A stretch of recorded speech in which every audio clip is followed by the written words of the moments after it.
بعضی شبام از همیشه سردتر، تاریکتر، طولانیتر، ولی خب جشنش میگیرم.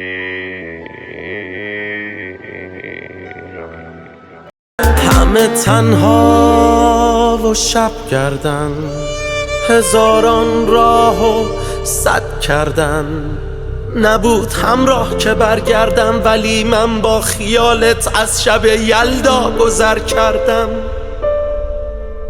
عجب شبای دلگیری، عجب دلهوره نابی، همش ترس و قلق گیری، عجب کره خوابی.